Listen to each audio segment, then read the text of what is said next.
Hello guys, कैसे हैं आप सब। आई होप आप सभी अच्छे होंगे। तो दोस्तों, आज हम पदार्थ विज्ञान का 16th लेक्चर चालू करने वाले हैं और आज के लेक्चर के अंदर हम effect of darshan on Ayurveda और कुछ टिक्स और टिप्स मैं आपको बताऊंगा दर्शन के ऊपर, वो आपको ज़रूर से ज़रूर देखनी है। और अगर आप वो टिप्स और ट्रिक्स याद कर लेते हो तो पूरा दर्शन है आपकी उंगलियों के ऊपर होगा दोस्तों।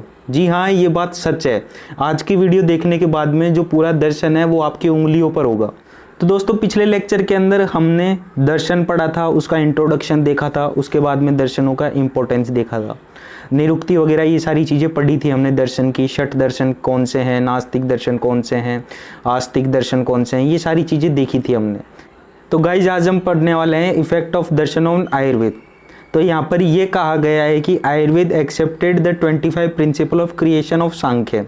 यहाँ पर ये कहा गया है कि जो आयुर्वेद है उसने जो 25 प्रिंसिपल है ऑफ क्रिएशन मीन्स 25 तत्व है सांख्य के जो बताए हैं सृष्टि उत्पत्ति के लिए, वो आयुर्वेद ने भी माने हैं। फिर उसके बाद में the ultimate aim of both is to get the salvation, मतलब दोनों का अल्टीमेट एम, दर्शन का भी और आयुर्वेद का भी, दोनों का जो अल्टीमेट एम है वो मोक्ष प्राप्ति है। फिर उसके बाद में फिर गाइज यहाँ पर लिखा हुआ है कि आयुर्वेद एक्सेप्ट द षट पदार्थ ऑफ वैशेषिक दर्शन स्पेशली सामान्य एंड विशेष। तो यहाँ पर ये कहा गया है कि आयुर्वेद है वो षट पदार्थ को मानता है। तो षट पदार्थ कौन कौन से हैं? द्रव्य, गुण, कर्म, सामान्य, विशेष, समवाय। तो मैंने आपको बताया था जब मैंने आपको पदार्थ पढ़ाया था कि षट पदार्थ है वो आयुर्वेद भी मानता है, और षट पदार्थ हम वैशेषिक दर्शन के अंदर पढ़ने वाले हैं। और सृष्टि उत्पत्ति हमने किसके अंदर पढ़ी थी? सांख्य दर्शन के अंदर पढ़ी थी। और जो आयुर्वेद है, ये भी मैंने आपसे कहा था कि जो आयुर्वेद है वो पहले प्रायोरिटी किसको देता है? सामान्य और विशेष को। लेकिन जो दर्शन है, जो पदार्थ विज्ञान है, वो पहली प्रायोरिटी किसको देती है? द्रव्य, गुण, कर्म, सामान्य, विशेष, समवाय, ये सीक्वेंस है। लेकिन आयुर्वेद का सीक्वेंस क्या है? सामान्य, विशेष, ये वाला सीक्वेंस है। तो दोस्तों, सामान्य और विशेष को इम्पोर्टेंस देने का यही रीज़न था क्योंकि ये चिकित्सा के अंदर काम में आता है। और चिकित्सा के अंदर कैसे काम में आते हैं मैं एग्जाम्पल से आपको बताता हूँ। जैसे कि सामान्य के अंदर हमने ये वाला एग्जाम्पल दिया था, मांस खाने से मांस धातु की वृद्धि होती है, मीन्स सामान्य चीज़ खाने से सामान्य चीज़ की वृद्धि होगी। और विशेष के अंदर हमने क्या देखा था? स्थूल व्यक्ति या मोटे व्यक्ति को हम जौ का सेवन कराएंगे तो मांस धातु में क्षय होगा। ये चीज़ हमने पढ़ी थी जब हमने सामान्य और विशेष पढ़ा था तब। फिर उसके बाद में दोस्तों, आयुर्वेद है वो एक्सेप्ट करता है योग दर्शन को, जो प्रिंसिपल्स हैं योग दर्शन के वो भी आयुर्वेद एक्सेप्ट करता है। फिर उसके बाद में जो आयुर्वेद है वो बिलीव करता है health principle of simple living style as like a Jain और बौद्ध। तो जैन और बौद्ध दर्शन है उसके अंदर सिंपल लिविंग स्टाइल बताई गई है, तो उन चीज़ों को आयुर्वेद भी बिलीव करता है, उन चीज़ों पर। फिर उसके बाद में ये बताया हुआ है कि both develop simultaneously so mostly interlinked. जैसा कि मैंने आपको बताया था कि जो दर्शन और आयुर्वेद है दोनों एक टाइम पर ही डेवलप हुए हैं। कौन सा पीरियड में डेवलप हुए हैं? ये दोनों उपनिषद पीरियड के अंदर। इस वजह से ही दर्शनों को एज ओल्ड एज आयुर्वेदा कहा गया है। फिर इसके बाद में ये लिखा हुआ है कि बोथ वर्कड टू रिलीव त्रिविध दुख। जो दोनों है वो त्रिविध दुख को दूर करने के लिए वर्क करते हैं। और त्रिविध दुख कौन कौन से हैं? अधिभौतिक, अधिदेविक और आध्यात्मिक। ये त्रिविध दुख है, इन तीनों को दूर करने के लिए ये बहुत वर्क करते हैं। कौन कौन? दर्शन और आयुर्वेद। फिर दोस्तों, उसके बाद में हम देखते हैं बेसिक क्लासिफिकेशन ऑफ दर्शन। तो बहुत सारे स्टूडेंट्स ये पूछ रहे थे कि भैया जब हमने बुक पढ़ी थी तब हमने वहाँ पर 3 टाइप्स देखे थे दर्शनों के। एक तो था आस्तिक दर्शन, दूसरा था नास्तिक दर्शन और तीसरा था आस्तिक नास्तिक दर्शन। तो ये क्या है भैया? ये तो हमें समझ में नहीं आया, तीसरा वाला आस्तिक नास्तिक दर्शन ये क्या है? तो वो मैं अब आपको समझा देता हूँ कि आस्तिक दर्शन के अंदर तो अभी भी 6 ही दर्शन है, लेकिन जो नास्तिक दर्शन है, जो पूरा प्योरली नास्तिक है, मैंने आपको पिछली वीडियो के अंदर बताया था, जो प्योरली मीन्स सबसे ज़्यादा नास्तिक है वो कौन सा है? चारवाक दर्शन। वो जो चीज़ देखता है उसी चीज़ को मानता है, मतलब वो ऑथेंटिसिटी ऑफ वेदास और ऑथेंटिसिटी ऑफ गॉड्स, इन चीज़ों को नहीं मानता है। मतलब वो गॉड को भी नहीं मानता और वेदास को भी नहीं मानता है। लेकिन जो आस्तिक नास्तिक दर्शन है वो गॉड्स को तो नहीं मानता है लेकिन वो वेदास को मानता है। तो नास्तिक दर्शन के अंदर सिर्फ और सिर्फ चार्वाक दर्शन आएगा और आस्तिक नास्तिक दर्शन के अंदर कौन से आएंगे, बाकी के बचे हुए दो, जो कि थे जैन और बौद्ध दर्शन। और जैसा कि मैंने आपको बताया था कि आस्तिक दर्शन तो भगवानों को भी मानता है और वेदास को भी मानता है, तो उसके अंदर वो षट दर्शन आएंगे। और नास्तिक दर्शन के अंदर सिर्फ और सिर्फ एक दर्शन चार्वाक दर्शन, और आस्तिक नास्तिक दर्शन के अंदर जैन और बौद्ध। तो दोस्तों ये आपको याद नहीं रखना है। जब आपसे बेसिक क्लासिफिकेशन पूछा जाए एग्जाम के अंदर, जब आपको दो ही क्लासिफिकेशन लिखने हैं, एक तो आस्तिक दर्शन और एक नास्तिक दर्शन, ये बहुत सारे स्टूडेंट्स के डाउट था, इस वजह से मैंने सिर्फ और सिर्फ बताया, क्योंकि ऐसा वाला क्वेश्चन सिर्फ और सिर्फ AIPGT की एग्जाम्स या कोई आप आयुर्वेदा मेडिकल ऑफिसर की एग्जाम दे रहे होंगे तब जाकर ही कोई आस्तिक नास्तिक दर्शन पे सवाल आ सकता है, वरना नहीं आएगा। एग्जाम के अंदर थ्योरी बेस के लिए आपको सिर्फ और सिर्फ दो टाइप्स के दर्शन याद रखना है, आस्तिक और नास्तिक दर्शन। नास्तिक दर्शन के अंदर 3 दर्शन आते हैं और आस्तिक दर्शन के अंदर 6 दर्शन आते हैं। तो गाइज एक बार हम वापस से समराइज कर लेते हैं इन चीज़ों को कि कौन कौन सी चीज़ें इंपॉर्टेंट है, उसके बाद में हम टिप्स और ट्रिक्स पर चलेंगे। तो सबसे पहले आज हमने क्या पढ़ा, effect of darshan on Ayurveda, दर्शनों का प्रभाव आयुर्वेद के ऊपर। तो सबसे पहला हमने पढ़ा था कि जो आयुर्वेद है वो 25 प्रिंसिपल है क्रिएशन के, मीन्स 25 तत्व है सांख्य दर्शन के जो सृष्टि उत्पत्ति के अंदर काम में आए, उन चीज़ों को आयुर्वेद भी मानता है। फिर जो अल्टीमेट एम है दोनों का, दर्शन का भी और आयुर्वेद का, वो है मोक्ष प्राप्ति। फिर उसके बाद में जो आयुर्वेद है वो षट पदार्थ को एक्सेप्ट करता है जो कि वैशेषिक दर्शन के अंदर बताए हुए हैं, और स्पेशली मीन्स विशेष रूप से वो सामान्य और विशेष को एक्सेप्ट करता है, क्योंकि वो जो दोनों पदार्थ हैं वो दोनों चिकित्सा के अंदर काम में आते हैं। फिर उसके बाद में हमने देखा कि जो आयुर्वेद है वो योग दर्शन है उसके भी प्रिंसिपल एक्सेप्ट करता है। फिर उसके बाद में जो आयुर्वेद है वो हेल्थ प्रिंसिपल है, सिंपल लिविंग लाइफस्टाइल है जो कि बताई हुई है जैन और बौद्ध दर्शन के अंदर, उन चीज़ों को भी मानता है। फिर जो आयुर्वेद और दर्शन है वो दोनों साइमल्टेनियसली डेवलप हुए हैं, इस वजह से ये दोनों मोस्टली इंटरलिंक्ड हैं, क्योंकि ये दोनों उपनिषद के टाइम पर डेवलप हुए हैं।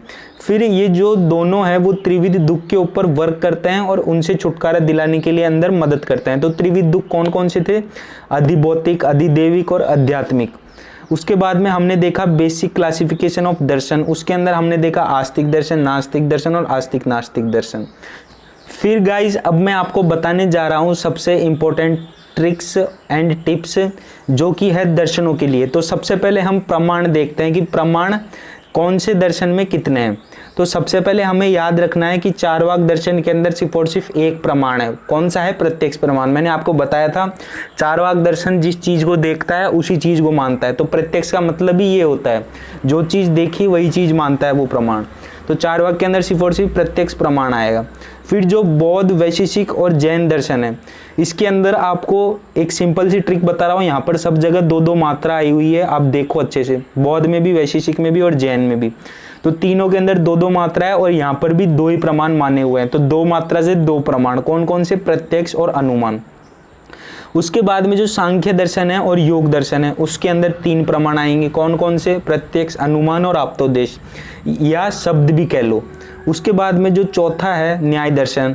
न्याय आपको ये समझना चाहिए कि जो न्याय होगा वो सारी चीज़ों को देखकर होगा, मीन्स जो आयुर्वेद है वो 4 प्रमाण ही मानता है। तो यहाँ पर जो चारों प्रमाण है, प्रत्यक्ष, अनुमान, आप्तोदेश या युक्ति या उपमान कह लो, ये चारों प्रमाण मानता है न्याय दर्शन। एक बार हम वापस से रिवाइज करते हैं इन चीज़ों को। जो चार्वाक दर्शन है वो प्रत्यक्ष प्रमाण मानता है, मीन्स जो चीज़ देखता है उसी चीज़ को मानता है चार्वाक दर्शन। उसके बाद में बौद्ध दर्शन को हमने कैसे याद रखा कि जहाँ पर 2 मात्रा आएगी, जैसे कि बौद्ध के अंदर 2 मात्रा है, वैशेषिक में 2 मात्रा है, जैन में 2 मात्रा है, बाकी किसी भी दर्शन के अंदर 2 मात्रा नहीं है, योग के अंदर सिर्फ और सिर्फ 1 मात्रा है। तो जिनके अंदर 2 मात्रा है वो 2 प्रमाणों को मानते हैं, कौन कौन से, प्रत्यक्ष और अनुमान। उसके बाद में जो सांख्य और योग दर्शन है वो 3 प्रमाणों को मानते हैं, कौन कौन से, प्रत्यक्ष प्रमाण, अनुमान प्रमाण और आप्तोपदेश प्रमाण या उसे शब्द प्रमाण कह लो। उसके बाद में जो न्याय दर्शन है, जब हम न्याय करते हैं तब हम सारे लोगों की सुनते हैं, सारे लोगों को देखते हैं। तो जो टोटल प्रमाण है आयुर्वेद के अंदर वो 4 ही माने गए हैं, कौन कौन से, प्रत्यक्ष, अनुमान, आप्तोपदेश या युक्ति कह लो या उपमान प्रमाण कह लो। तो ये 4 प्रमाण न्याय दर्शन मानता है। तो ये तो बात कर ली हमने दोस्तों प्रमाणों के बारे में। उसके बाद में दोस्तों अब हम बात करेंगे पदार्थ के बारे में। तो जो पदार्थ है, जो न्याय दर्शन कितने पदार्थ मानता है? न्याय दर्शन षोडश पदार्थ मानता है। उसके बाद में जो वैशेषिक दर्शन है वो 6 पदार्थ मानता है, जो कि आपको पता है द्रव्य गुण कर्म सामान्य विशेष समवाय। और सृष्टि उत्पत्ति के अंदर हमने 25 तत्व पढ़े थे, जो सांख्य दर्शन मानता है। और योग दर्शन के अंदर 26 तत्व हैं। 25 तत्व तो आप सांख्य दर्शन के ले लो और एक तत्व आप एक्स्ट्रा ऐड कर लो यहाँ पर, जो कि है ईश्वर। उसके बाद में जो मीमांसा दर्शन है उसके अंदर 2 पदार्थ माने गए हैं, एक तो है भाव पदार्थ और एक है अभाव पदार्थ। वो मैं यहाँ पर लिखना भूल गया था, आप ऐड कर लेना। फिर उसके बाद में हम बात करते हैं गुणों की। तो गुण किसने कितने माने हैं? तो आपको ये याद रखना है कि जो वैशेषिक दर्शन है वो 24 गुणों को मानता है और जो न्याय दर्शन है वो 17 गुणों को मानता है। उसके बाद में जो आयुर्वेद है, मीन्स चरक के हिसाब से 41 गुण माने हैं आयुर्वेद ने।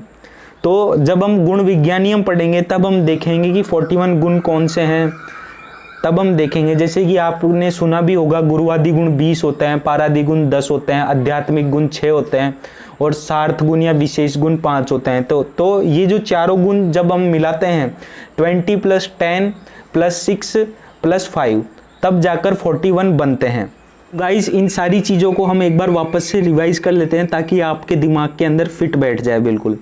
तो सबसे पहले हमने देखा टिप्स और ट्रिक्स के अंदर, सबसे पहले देखा हमने प्रमाण, किसने कितने प्रमाण माने। चारवाक ने प्रत्यक्ष प्रमाण माना है, बौद्ध, वैशेषिक, जैन इन्होंने प्रत्यक्ष और अनुमान प्रमाण माना है। मैंने आपको याद करने का क्या तरीका बताया, जिसके अंदर 2 मात्रा है वो 2 प्रमाण मानता है। उसके बाद में जो सांख्य और योग दर्शन है वो प्रत्यक्ष, अनुमान और आप्तोपदेश या शब्द प्रमाण इनको मानता है। फिर उसके बाद में जो न्याय दर्शन है वो प्रत्यक्ष, अनुमान, आप्तोपदेश, युक्ति इन चारों प्रमाणों को मानता है। फिर हमने पदार्थ देखे, पदार्थ कौन कितने मानता है। न्याय दर्शन तो 16 पदार्थ मानता है या उसे षोडश पदार्थ भी कह लो। फिर जो वैशेषिक दर्शन है वो 6 पदार्थ को मानता है, कौन कौन से? द्रव्य गुण कर्म सामान्य विशेष समवाय। फिर जो सांख्य दर्शन है वो सृष्टि उत्पत्ति में जो पदार्थ 25 पदार्थ काम में आए उनको मानता है। उसके बाद में जो योग दर्शन है वो सांख्य के 25 पदार्थ ले लो और 1 पदार्थ ईश्वर ले लो, उनको मानता है। और जो मीमांसा दर्शन है वो 2 पदार्थों को मानता है, एक तो है भाव पदार्थ और दूसरा है अभाव पदार्थ। उसके बाद में दोस्तों जो वैशेषिक दर्शन है वो 24 गुणों को मानता है, न्याय दर्शन 17 गुणों को मानता है और आयुर्वेद ने चरक के हिसाब से 41 गुण माने हैं। तो दोस्तों आपको यहाँ पर सिर्फ और सिर्फ जो 41 गुण है वो आपको याद रखने हैं। 41 गुण कौन कौन से? 20 तो है पारादि गुण, 20 तो है गुरुवादी गुण, 10 है पारादि गुण और 6 है आध्यात्मिक गुण और 5 है सार्थ गुण या विशेष गुण। जब आप इन सबको ऐड करोगे तब जाकर 41 गुण बनेंगे। तो गाइस, इस वीडियो को हम यही समाप्त करते हैं और अगली वीडियो के अंदर से हम दर्शन पढ़ना चालू करेंगे ब्रॉड बेसिस पर। आई होप गाइस ये वीडियो आपको समझ में आई होगी और आपके सारे डाउट्स क्लियर हुए होंगे। अगर गाइज आपको ये वीडियो अच्छी लगती है तो मेरी वीडियो को लाइक करें, मेरे चैनल बिंग डॉक्टर को सब्सक्राइब करें। थैंक यू दोस्तों हमारा वीडियो देखने के लिए।